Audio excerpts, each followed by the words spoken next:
اعوذ باللہ من الشیطان اللعین الرجیم بسم اللہ الرحمن الرحیم حسبنا اللہ ونعم الوکیل نعم المولا ونعم النصیر رب اشرح لی صدری ویسر لی امری واحلل عقدۃ من لسانی یفقہوا قولی الحمد للہ رب العالمین والصلاة والسلام علی رسولہ الانام مولانا و مولا الکونین امام القبلتین جد الحسن والحسین محبوب رب المشرقین والمغربین ابی القاسم محمد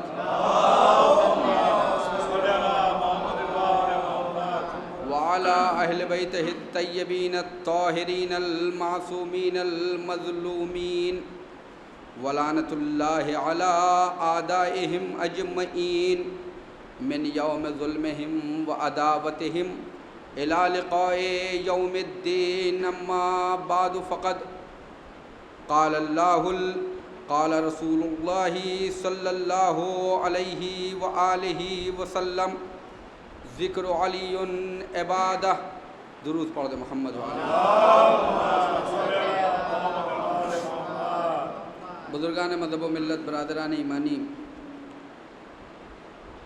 امیر المومنین کے فضائل امام حسین علیہ السلام کی زبانی اس عنوان کے تحت گفتگو کا سلسلہ جاری ہے اور سرنامہ کلام پیغمبر اسلام کی حدیث ہے کہ جس میں آپ نے ارشاد فرمایا کہ علی کا ذکر عبادت ہے، علی کی یاد عبادت ہے، علی کا تذکرہ عبادت ہے، اور اپنی مجلسوں کو دوسرے مقام پہ فرماتے ہیں کہ اپنی مجلسوں کو زینت دو علی کے ذکر سے۔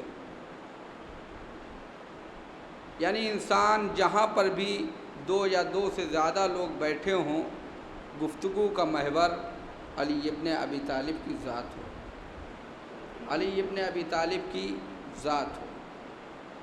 اور ہم نے دیکھا ہے تاریخ میں ایسے لوگوں کو کہ وہ جہاں بھی بیٹھے وہاں پر علی ابن ابی طالب کا ذکر کیا ہے، اور اگر کسی نشست میں کسی مجلس میں علی کا ذکر نہ ہوا تو وہاں سے اٹھ کر چلے گئے۔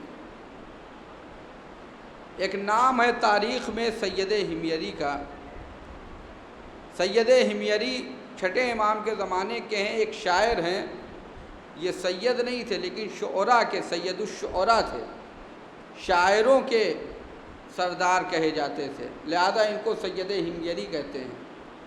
سید ہمیری جہاں بھی ان کا دستور تھا، جہاں بھی بیٹھتے تھے وہاں پر مولائے کائنات کا ذکر کرتے تھے، اور ان مجلسوں سے ان نشستوں سے اٹھ جاتے تھے جہاں پر مولا کا ذکر نہیں ہوتا تھا۔ روایت کہتی ہے کہ ایک مرتبہ جناب سید ہمیری ایک جگہ گئے، تھوڑی دیر بیٹھے رہے اور اچانک اٹھ گئے، کہا میں جا رہا ہوں۔ لوگوں نے کہا ابھی آپ کو آئے ہوئے کتنی دیر ہوئی ہے اور آپ فوراً جا رہے ہیں؟ کہا میں اتنی دیر سے بیٹھا ہوا ہوں لیکن میرے مولا کا ذکر نہیں ہو رہا، میرے مولا کا ذکر نہیں ہو رہا ہے، میں اس بزم میں بیٹھتا ہی نہیں جہاں پر علی کا ذکر نہ ہو، میں اس بزم میں بیٹھتا ہی نہیں جہاں پر علی کا ذکر نہ ہو۔ اور یاد رکھیے گا جو یہ کہا گیا کہ اللہ کا ذکر کرو، علی کا ذکر کرو، مطلب کیا ہے؟ مطلب یہ ہے کہ یہ انسان کو صرف ثواب کی غرض سے نہیں ہے بلکہ یہ انسان کی تعمیر میں نمایاں کام دیتی ہے۔ مثلا جس طرح سے ایک بچہ اپنے والدین کے سامنے شرارت نہیں کرتا ہے، جب تک والدین کا خوف ہوتا ہے تب تک وہ شرارت نہیں کرتا ہے، جب تک استاد کا خوف ہوتا ہے تو شرارت نہیں کرتا، جب اس کے ذہن میں ہوتا ہے کہ میرے باپ کو معلوم ہو جائے گا یا میری ماں کو معلوم ہو جائے گا یا میرے باپ دیکھ رہے ہیں یا میری ماں دیکھ رہی ہیں یا میرے استاد دیکھ رہے ہیں، تو وہ ان کاموں سے دور رہتا ہے جو برے کام ہوتے ہیں، وہ ان کاموں سے دور رہتا ہے جو استاد کو یا والدین کو پسند نہیں ہوتے ہیں۔ اسی طریقے سے اللہ نے صرف دو لوگوں کے لیے کہا، اپنے ذکر کے لیے کہا اور علی کے ذکر کے لیے کہا کہ اللہ کا ذکر کرتے رہو، ذاکرین باللہ، اللہ کا ذکر کرو، اللہ کا ذکر کرو۔ وجہ یہ ہے کہ جب انسان اللہ کو یاد رکھے گا، توجہ چاہتا ہوں عزیزان گرامی، تو وہ گناہوں سے دور رہے گا، اور جب علی کا ذکر کو کرتا رہے گا، علی پیش نظر رہیں گے ہمیشہ، تو اس کے لیے ایک آئیڈیل ہوگا، ایک نمونہ عمل ہوگا، ایک رول ماڈل ہوگا کہ کیسے وہ ان منزلوں کی جانب سفر کرے جس منزل پہ علی ہے۔ لہذا فضائل امیر المومنین کو بیان کیا ہمارے ائمہ نے، فضائل امیر المومنین کو بیان کیا ہے ہمارے ائمہ نے۔ فضائل امیر المومنین کو رسول اللہ نے فرمایا، امیر المومنین کی خصوصیات بیان کی ہیں۔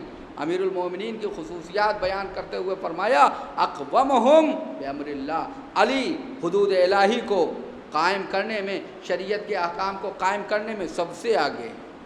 وَأَوْفَى بِعَهْدِ اللَّهِ، اللہ سے کیے وعدے کو پورا کرنے میں سب سے آگے ہیں، اللہ کے فیصلوں سے سب سے زیادہ آگاہ ہے۔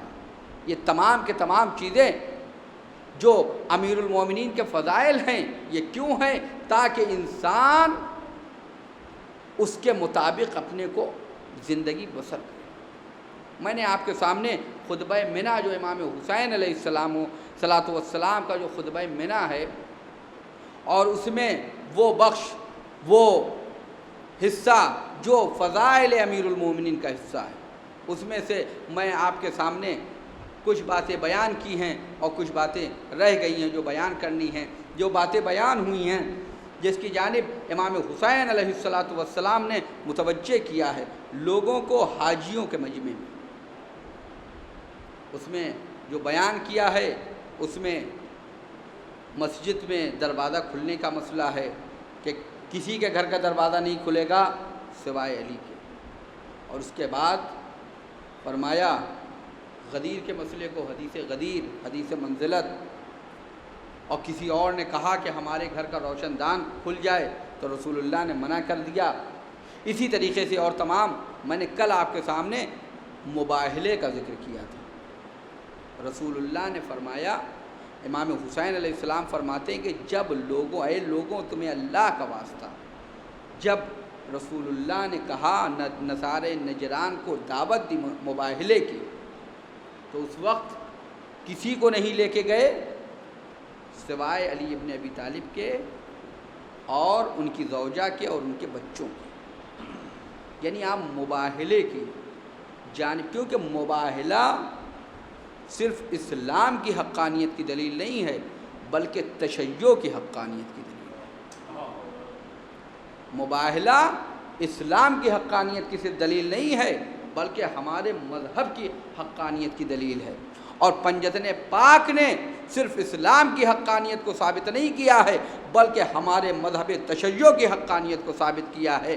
جس طرح سے ہم کہہ سکتے ہیں نصارہ کے سامنے، لاؤ تمہارے سامنے کون سچے ہیں، تمہارے سامنے کون سچے ہیں، جس طرح سے نصارہ ان سچوں کا مقابلہ نہیں کر سکتے، اسی طریقے سے مسلمانوں کا کوئی فرقہ ان سچوں کا مقابلہ نہیں کر سکتا۔ کوئی ایسا سچا نہیں ہے کہ جس کو لے کے جاتے۔ کیا اور سچے نہیں تھے؟ کیا اور سچے نہیں تھے جن کو لے کے جاتے؟ یہ انسان کب مباہلہ کرتا ہے؟ جب انسان کو اپنی صداقت پہ یقین ہوتا ہے۔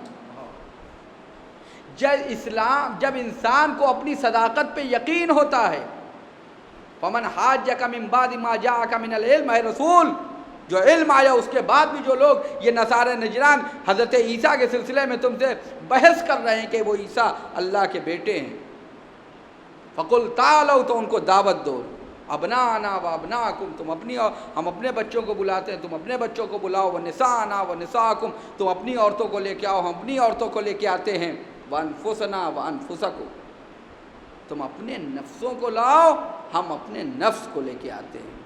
پیغمبر بتانا چاہتے ہیں انسان کا نفس انسان کا جدا نہیں ہے، کا نفس جان ہے پیغمبر۔ بچوں کی بات آئی تو امام حسن و امام حسین کو لے کے گئے، جب خواتین کی بات آئی تو جناب سیدہ کو لے کے گئے، لیکن نفس کی بات آئی تو امیر المومنین کو لے کے گئے۔ یعنی بتا رہے ہیں کہ علی نفس پیغمبر ہیں، یعنی علی نفس پیغمبر ہیں، یعنی اطاعت کے سلسلے میں جو حکم رسالت کی اطاعت کا ہے وہی حکم امامت کی اطاعت کا بھی ہے۔ علی نفس پیغمبر ہیں، علی نفس پیغمبر ہیں۔ اور عزیزان گرامی، اسی مباہلے کے سلسلے میں اس نے مامون رشید نے ایک بار امام رضا علیہ السلام سے امام رضا علیہ السلام سے سوال کیا کہ آپ اپنے جد بزرگوار امیر المومنین کی برتری کی کوئی دلیل دیجیے۔ آپ کہتے ہیں کہ آپ کے جد بزرگوار برتر سے، سب سے صحابہ سے برتر تھے، اس کی دلیل کیا ہے؟ اس کی دلیل کیا ہے؟ بہرحال صحابی تھے، صحابی کا مطلب دوست ہے، دوست الگ الگ ہوتا ہے، دو دوست یعنی دو جسم، دو جان، دو روح، لیکن نفس کا مطلب کیا ہے کہ جسم تو دو ہیں لیکن روح ایک ہے، جان ایک ہے، نفس ہے، یعنی جو حکم، یعنی جو تینت ایک ہے۔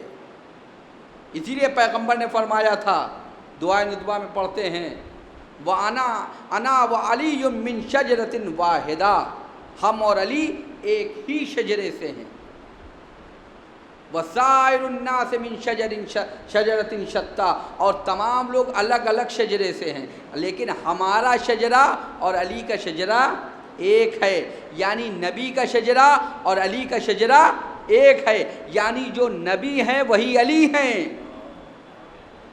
اور رسول اللہ کے بارے میں ملتا ہے کہ رسول اللہ کیا ہیں، نفس رسول کیا ہے، رسول اللہ کیا ہے، کہ رسول کے جسم مبارک سے خوشبو آتی ہے۔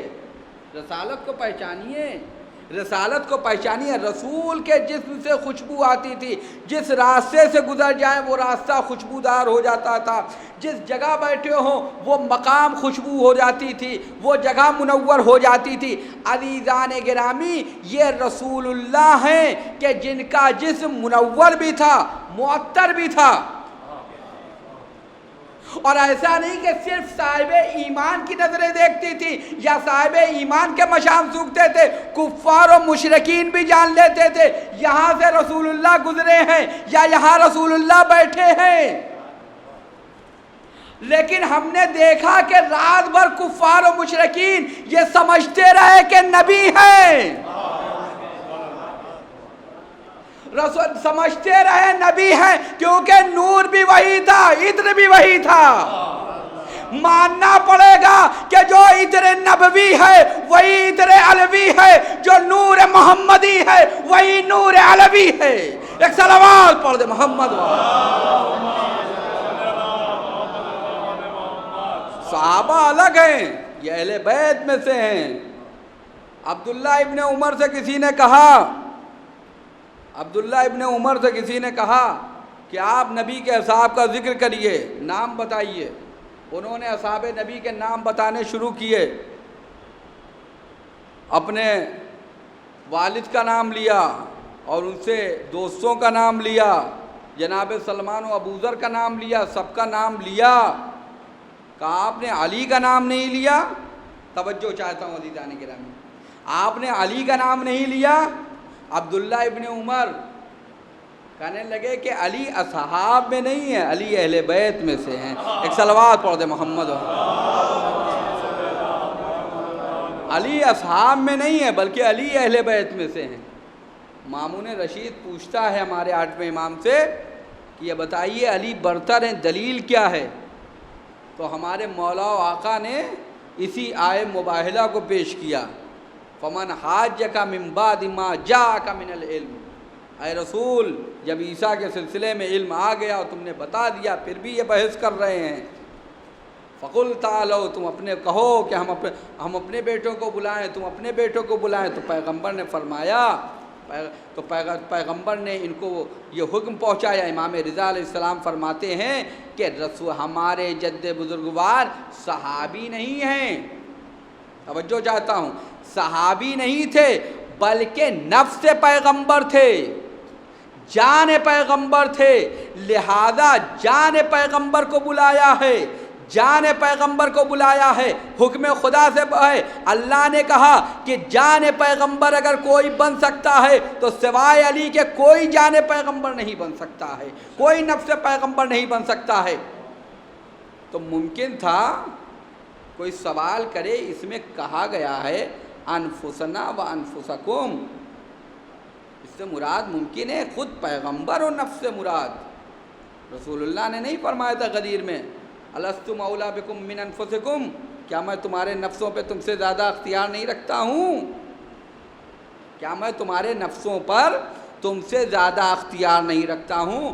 مامون نے کہا اس نفس سے مراد ممکن ہے خود پیغمبر ہو، یعنی تم خود جاؤ، تم خود جاؤ۔ پیغمبر اسلام نے امام رضا علیہ السلام نے فرمایا کوئی اپنے کو نہیں بلاتا، کسی دوسرے کو بلاتا ہے، اس سے ماننا پڑے گا کہ رسول اللہ الگ ہے، نفس رسول الگ ہیں۔ ایک صلوات پڑھ دے محمد۔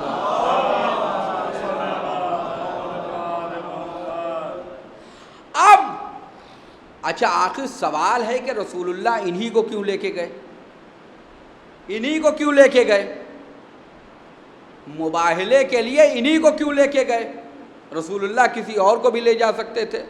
سچوں کی کوئی اسلام میں کمی نہیں ہے، مسلمانوں سے پوچھئے سچے مل جائیں گے آپ کو۔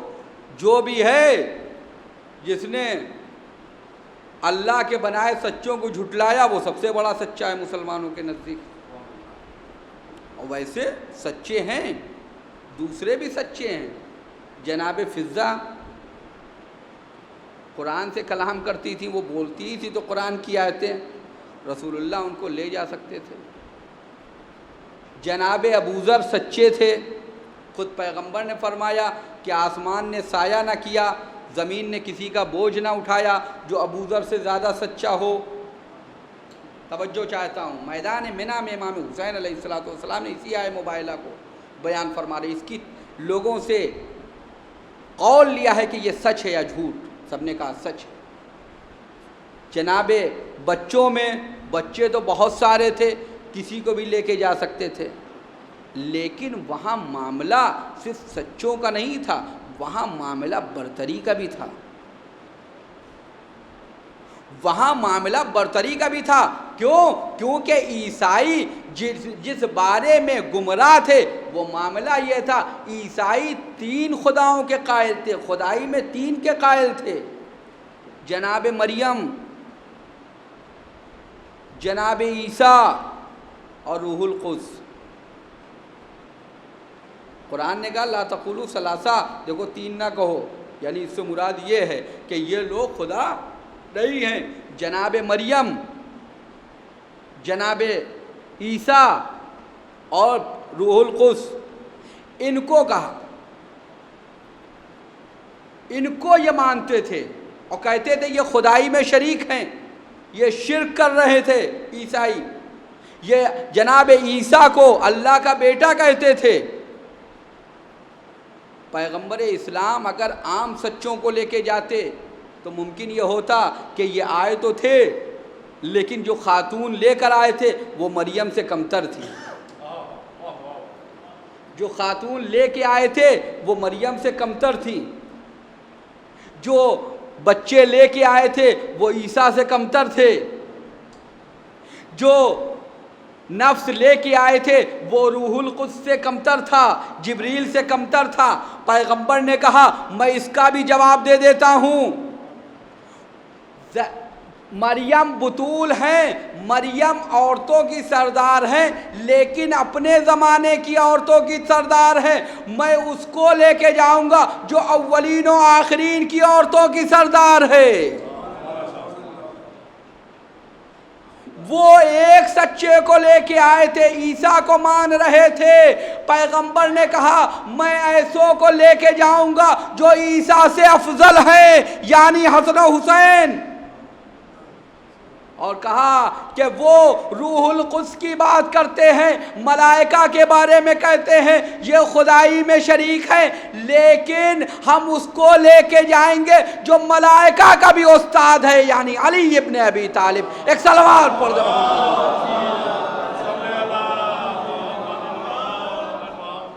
تو یہ پیغمبر اسلام نے فرمایا، پیغمبر اسلام نے فرمایا کہ ہم اس کو لے کے جائیں گے جو سچا ہے۔ پیغمبر نے کہا اسے لے کے جائیں گے جو سچا ہے۔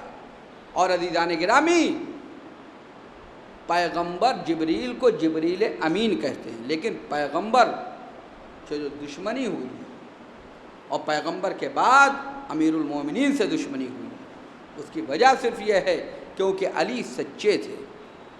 علی حدود الہی کو قائم کرنے میں سب سے زیادہ سنجیدہ تھے۔ علی اللہ کے پیغام کو پہنچانے میں سب سے زیادہ شدید تھے۔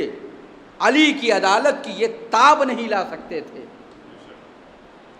انہوں نے تو جنتی مالک بن نویرہ جو رسول اللہ کے صحابی ہیں، مالک بن نویرہ جو رسول اللہ کے صحابی ہیں، رسول اللہ نے انہیں جنت کی بشارت دی تھی کہ یہ مالک جنتی ہیں، جو چاہتا ہے کسی جنتی کو دیکھے وہ مالک بن نویرہ کو دیکھے، لیکن انہوں نے اپنی حکومت کے لیے جنتی کے قاتل کو اور اس کی زوجہ سے زنا کرنے والے خالد کو سیف اللہ کہہ کے معاف کر دیا، لیکن امیر المومنین نے کہا میں اسے سزا دوں گا۔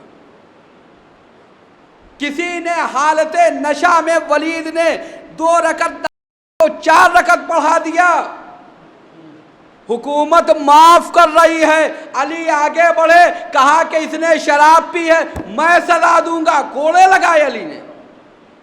لہذا دنیا تاب نہیں لا پا رہی تھی، لہذا کچھ لوگوں نے امیر المومنین کے خلاف اجتماع کیا، غدیر سے پہلے بھی کیا اور غدیر کے بعد بھی کیا، اور جس میں ایک نام آتا ہے اس کا نام ہے ابو عبیدہ جراح۔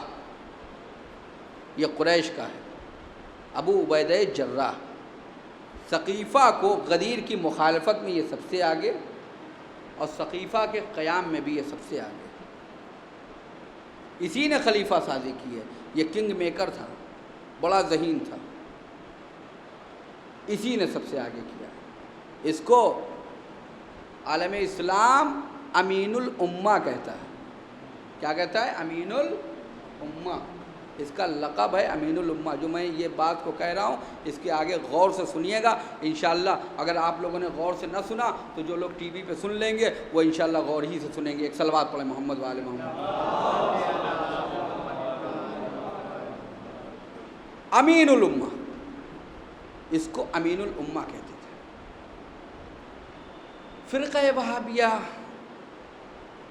اہل تشیع پر ایک الزام لگاتا ہے، ایک تہمت لگاتا ہے۔ وہ کہتا ہے کہ شیعہ جب نماز پڑھتے ہیں تو نماز کے آخر میں اللہ اکبر جو کہا جاتا ہے، کا یہ کہتے ہیں خان الامین خان الامین، خان الامین 3 مرتبہ کہتے ہیں، یعنی جبریل امین نے خیانت کی، امین نے خیانت کی، کہتے ہیں یہ جبریل کو خائن کہتے ہیں، خیانت کار کہتے ہیں جبریل امین کو۔ اور اسی کو بار بار یہ خان الامین ممکن ہے بہت سے لوگوں نے سنا بھی نہ ہو، لیکن یہ اعتراض وہابیت کی طرف سے ہے، ان کی سائٹ وغیرہ پہ ہر جگہ لکھا ہوا۔ میں سوچتا تھا آخر یہ کہاں سے اس کی ابتدا ہوئی کہ انہوں نے خان الامین کہنا شروع کر دیا۔ کسی شیعہ کو بھی نہیں معلوم، وہ تو اللہ اکبر کہتا ہے، لیکن یہ خان الامین کی جبریل نے کہا کہ یہ خیانت کا الزام لگاتے ہیں شیعہ جبریل امین پہ کہ نبوت اور وہی جو تھی وہ امیر المومنین کے پاس آنی چاہیے تھی، وہ نبی کے پاس لے کے چلے گئے، لہذا انہوں نے وہی کے سلسلے میں خیانت کی اور رسالت امیر المومنین علی ابن ابی طالب علیہ السلام کے بجائے پیغمبر اسلام کو دے دی، لہذا یہ خیانت ہے۔ اسی کو شیعہ غلو میں کہتے ہیں خان الامین کہتے ہیں۔ میں سوچتا تھا یہ امین کیا مطلب؟ ایک تو اللہ کے بنائے ہوئے امین ہیں، جناب جبریل۔ اللہ نے جب کسی کو امین بنایا اپنی وحی کا تو جبریل امین ہے۔ دوسرے امین ہمارے پیغمبر ہیں، صادق و امین۔ اور مسلمانوں نے جس کو امین بنایا، مسلمانوں نے جس کو جو لقب دیا، اور آج تک جتنے لقب دیے جا رہے ہیں، چاہے وہ ہمارے یہاں لقب کا الٹا ہوتا ہے انسان۔ ابو عبیدہ جراح کو کہا امین، امین الامہ، امت کا امین۔ چوتھی صدی ہجری میں شیعوں کے ایک بہت بڑے عالم، فقیہ، محدث، متکلم اور شاعر، مرجع تقلید تھے، جناب علی ابن حماد گزرے ہیں۔ انہوں نے اہل بیت کے فضائل میں بھی اشعار کہے، جہاں وہ فقیہ تھے ان کی تقلید ہوتی تھی، لوگ علمی مسائل کو تمام اپنی جگہ پر، وہیں پر انہوں نے اہل بیت کے فضائل میں اشعار کہے ہیں، اور امام حسین کے غم میں بھی مرثیہ کہا ہے۔ ان کے اشعار بھی آپ کو مل جائیں گے، عربی میں ہے سب۔ انہوں نے اس امین کو جو مسلمانوں نے بنایا تھا ابو عبیدہ جراح کو، اس کے بارے میں لکھتے ہیں، انہوں نے ایک شعر کہا، انہوں نے کہا ظل الامین وصدھا عن حیدر، یعنی یہ ابو عبیدہ کو کہا کہ امین گمراہ ہو گیا، ظل الامین، امین گمراہ ہو گیا، وصدھا عن حیدر، اور حیدر سے رک گیا، حیدر کا مانے ہو گیا۔ یہ انہوں نے تاللہ ما کان الامین امینا، تاللہ قسم جب کھائی جاتی، جیسے واللہ، باللہ، یہ جو قسم کے الفاظ ہیں اسی طرح سے تاللہ ہے۔ چوتھے امام نے اس لفظ تاللہ سے جو قسم کھائی ہے وہ اپنے خطبے میں شام میں کھائی ہے، تاللہ کہہ کے قسم کھائی ہے۔ اسی طریقے سے جناب علی ابن حماد نے اس شعر میں کہا تاللہ ما کان الامین امینا، خدا کی قسم امین امین نہیں تھا۔ یہ کس امین کی بات کی ہے؟ یہ اس امین کی ہے جو امین امت کہلاتا ہے، نہ کہ وہ جبریل امین ہیں۔ لہذا انہوں نے ایک پروپگنڈا کیا کہ اس امین کی نسبت کو اس امین کی طرف کہہ دیا۔ لہذا اس چیز کے اوپر ہمیں معلوم ہونا چاہیے کہ جو یہ شعر پیش کیا جاتا ہے کہ دیکھو تمہارے اتنے چوتھی صدی ہجری میں تمہارے اتنے بڑے عالم نے کہا ہے، امین کی توہین کی ہے۔ رسول جو جناب علی ابن حماد نے جو یہ شعر کہا ہے، جس امین کی توہین کی ہے، وہ جبریل امین نہیں ہیں، وہ مسلمانوں کے بنائے ہوئے امین امت تھے۔ تو عزیزان گرامی، مولا کائنات سے دشمنی، مولا کائنات سے دشمنی، اور اسی کے ساتھ ساتھ 100 برس تک شام کے علاقے میں کسی کا نام علی نہیں رکھا گیا، کسی کا نام علی نہیں رکھا گیا۔ اور ایک مرتبہ لیکن امام حسین علیہ السلام نے اپنے تمام بیٹوں کا نام علی رکھا۔ جب مروان سے امام سجاد کی ملاقات ہوئی، اس نے کہا تمہارا کیا نام ہے؟ کہا علی۔ کہا تمہارے بھائی کا کیا نام ہے؟ کہا علی۔ اس نے کہا یہ کیا علی علی ہے؟ امام سجاد نے آ کے اپنے بابا سے فرمایا تو امام حسین علیہ السلام نے فرمایا کہ اس نیلی آنکھوں والی عورت کے بیٹے پر وائے ہو، اگر اللہ مجھے 100 بیٹے دیتا تو میں 100 کا نام علی رکھتا۔ امام حسین علیہ السلام نے صرف زبانی میدان میں نام فضائل علی نہیں بیان کیے، بلکہ عملی حوالے سے بھی علی کے فضائل بیان کیے کہ نام علی کو تم مٹانا چاہتے ہو، لیکن اگر اللہ ہمیں 100 بیٹے دے گا تو میں 100 کا نام علی رکھتا ہوں، اور ایک بیٹے کا نام علی رکھا۔ اور آج ایک علی کی مصائب بیان کیے جاتے ہیں۔ کون علی؟ جناب علی اکبر۔ کون علی؟ جناب علی اکبر، جناب علی اکبر۔ عزیزوں، جوان کا ماتم، حسین کے جوان کا ماتم ہے۔ جب جوان کا ماتم ہے، کیسا جوان ہے جو صورت میں، سیرت میں، رفتار میں، گفتار میں رسول ہے، نام میں علی ہے، عمر میں زہرا ہے۔ ام لیلا کے پسر سخت ہے تیری مدحت، دل میں نیزے کچھ بھولوں تو تیری بات کروں۔ یہ علی اکبر ہے۔ یہ علی اکبر ہیں۔ سوگنامہ آل محمد میں لکھا ہے کہ جب یزید کے سامنے سرہائے شہداء پیش کیے گئے ہیں تو جب اس چاند سا سر پیش کیا گیا تو یزید نے کہا یہ کون؟ کہا یہ علی اکبر، علی ابن الحسین، حسین کے بیٹے علی ہیں۔ تو یزید ملعون کہتا ہے کہ یہ بتاؤ کہ تم نے پہلے حسین کو قتل کیا تھا یا پہلے علی اکبر کو قتل کیا تھا؟ کہتے ہیں کہ پہلے میں نے علی اکبر کو شہید کیا تھا۔ یزید کہتا ہے کہ جب علی اکبر کو قتل کر دیا تھا تو پھر حسین کو قتل کرنے کی ضرورت کیا تھی؟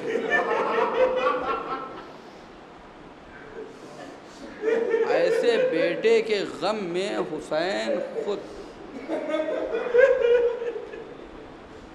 اے مومن و اولاد کا مرنا بھی ستم ہے۔ خواب میں دیکھا ایک عالم دین نے کربلا معلیٰ میں کہ آقا حسین ذریعہ مبارک کے باہر آئیں، پورا جسم زخموں سے چور ہے۔ دوسرے دن انہوں نے مجلس کرائی، خوب گریہ ہوا، لوگوں سے بتایا آقا کا جسم زخمی ہے۔ دوسرے دن خواب میں دیکھا کہ آقا حسین کے زخم سلامت ہو گئے، زخم نہیں ہیں۔ کہا آقا کل آپ زخمی دکھ رہے تھے، آج آپ کا زخم سب صحیح ہو گیا ہے۔ ایک مرتبہ امام حسین علیہ السلام فرماتے ہیں جو تمہارے آنسو ہیں وہ ہمارے زخموں کا مرہم ہے، جو تمہارے آنسو ہیں وہ ہمارے زخموں کا مرہم ہے۔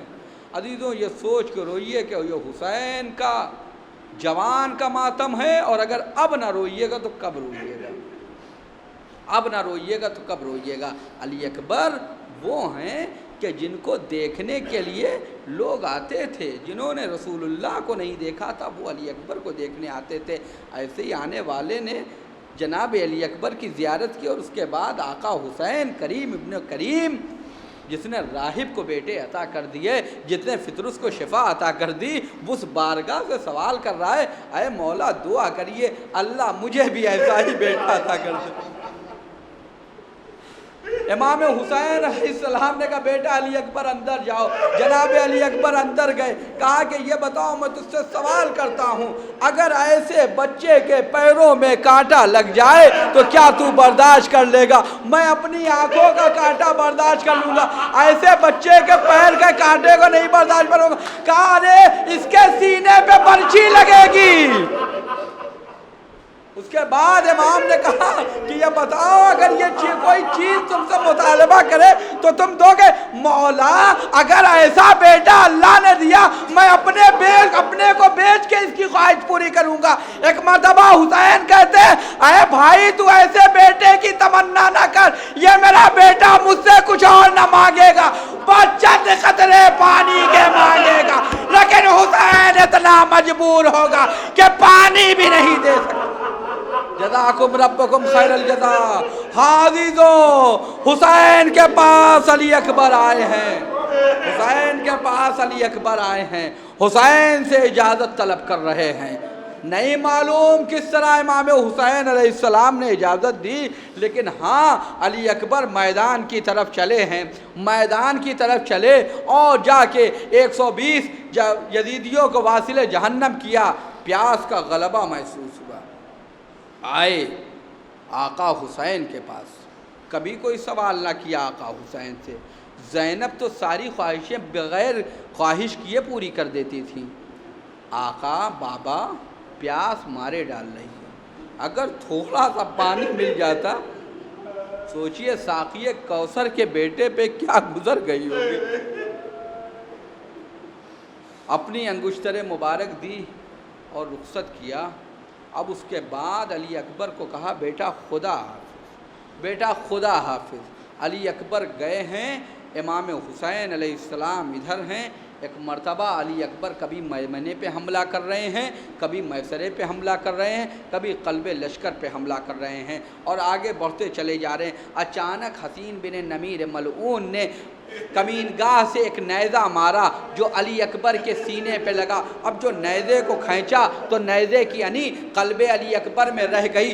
ہاں عزیزوں, علی اکبر نے کہا ارے میرا بابا تو ضعیف ہے, چچا کے مرنے سے میرے بابا کی کمر ٹوٹ گئی. فرماتے ہیں یا بتا علیکہ منی السلام, اے بابا میرا آخری سلام قبول کریے. اس کے بعد علی اکبر نے اپنی پاؤں کو گھوڑے کی گردن میں ڈال دی. اب علی اکبر جس طرف سے گزر رہے ہیں, ظالم تلوار چلا رہا ہے.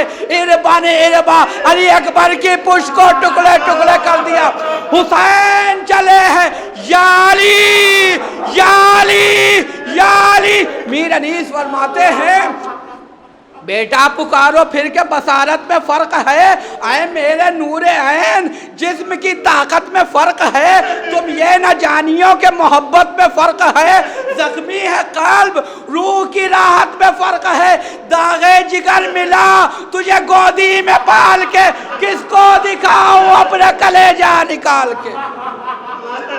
آؤں کدھر کو اے علی اکبر جواب دو, چلا رہی ہے ڈیوڑی پہ مادر جواب دو. اکبر برائے خالق اکبر جواب دو, بیٹا جواب دو, میرے دل پر جواب دو. گرتے ہیں ہم آ کے ہمیں سنبھال لو. بیٹا ضعیف باپ کے بازو کو تھام لو. ہاں عزیزو, امام حسین علیہ السلام جناب علی اکبر کے پاس پہنچے ہیں, اور اس کے بعد جناب علی اکبر کو سر کو اپنے زانوں پہ رکھا. میرے لال, کوئی تکلیف, سینے کا زخم, فاتح خیبر کے لال نے آستینوں کو چڑھایا, اور اس کے بعد اب جو نیزے کی انی کو نکالنا چاہا, ایک مرتبہ باپ کے سامنے بیٹے کا کلیجہ آ گیا. حسین نے, راوی کہتا ہے اب حسین کا عالم یہ ہے وَوَضَعَ خَدُّهُ عَلَى خَدِّهِ, امام نے اپنے رخسار کو علی اکبر کے رخسار پہ رکھ دیا. وَوَضَعَ خَدُّهُ عَلَى خَدِّهِ. اب اس کے بعد ابھی تک جو جنازوں پہ جنازے اٹھا رہا تھا, کبھی حبیب کے جنازے کو اٹھایا, کبھی زہیر کے جنازے کو اٹھایا, اب عالم یہ ہے کہ فاتح خیبر کے لال نے جوان کے جنازے کو اٹھایا. چند قدم چلے تھے کہ فوراً بیٹھ گئے. آواز دی, اے بنی ہاشم کے بچوں آؤ, آ کے اپنے